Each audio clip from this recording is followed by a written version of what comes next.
ये रेस जिंदगी की रेस है, किसी की जिंदगी लेके ही खत्म होगी।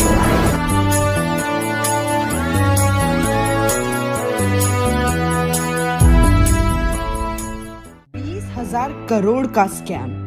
1993 मुंबई पुलिस ने फर्जीवाड़े के केस में एक डीलर को गिरफ्तार किया था और उस डीलर ने धीरे धीरे अपनी पहचान और कनेक्शन के थ्रू अपने बाकी फर्जी कामों के साथ स्टैम्प पेपर का भी फर्जीवाड़ा शुरू कर दिया। ये स्टैम्प पेपर न सिर्फ ऑफिशियल किसी भी दस्तावेज में काम लेते थे, बल्कि बिजनेसमैन से लेकर आम आदमी को भी किसी भी दस्तावेज में इस स्टैम्प पेपर्स की जरूरत पड़ती थी। और कुछ इस तरह से करीब 20,000 करोड़ की लूट एक स्टैम्प बनाने वाले डीलर ने की, जिसका नाम था अब्दुल करीम तेलगी। अब्दुल करीम तेलगी शुरुआत में अपने पिता और माँ के साथ स्टेशन पर फल बेचता था। इसी बीच उसने नकली पासपोर्ट्स और स्टैम्प लगाने का भी काम सीख लिया था, पर जल्द ही उसकी ये जलसाजी मुंबई पुलिस की नजरों में आ गई।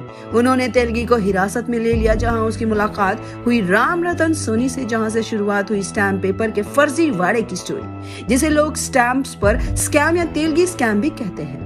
तेलगी ने करीब 17 स्टेट्स में अपना ये जाली धंधा फैला कर रखा था और उसके अंडर करीब 3,000 एजेंट काम करते थे। पुलिस को इस फर्जीवाड़े की भनक थी, पर तेलगी के रास्ते में जो कोई भी आता, तेलगी उसे खरीद लेता। तेलगी को सपोर्ट करने वाले सिर्फ पुलिस और सरकारी अधिकारी ही नहीं थे, बल्कि उसके इस खेल में बड़े बड़े नेता भी शामिल थे।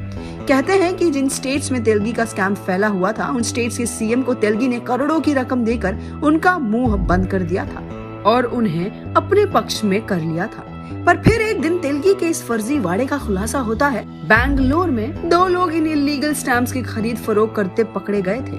फिर एक एक करके फर्जीवाड़े से जुड़े कई लोगों के चेहरे सामने आते हैं। सबसे ज्यादा चौंकाने वाली बात थी कि इस फर्जीवाड़े में बड़ी संख्या में पुलिस ऑफिसर्स शामिल थे। मुंबई के पुलिस स्टेशन का एक हवलदार, जिसकी सैलरी उस वक्त मात्र 9,000 थी, उसके पास थे करीब 1 करोड़ रुपए।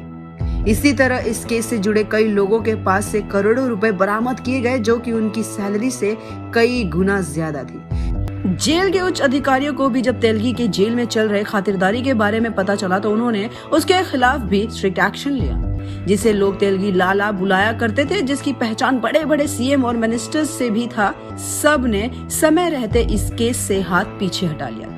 तेलगी ने अब तक के कमाए सभी पैसों को बोरियों में कसकर कहीं छुपाने के लिए भिजवा दिया था और उन पैसों का अभी तक किसी को पता भी नहीं चला। जब इस केस की इन्वेस्टिगेशन हुई तो पुलिस ने पाया कि अब तक तेलगी 20,000 करोड़ का घोटाला किया था और कुछ इस तरह से खत्म हुई तेलगी के इतने बड़े लूट की कहानी। कुछ इसी तरह की चोर पुलिस का गेम और थ्रिलिंग कहानी हमें देखने को मिलेगी धूम 4 में।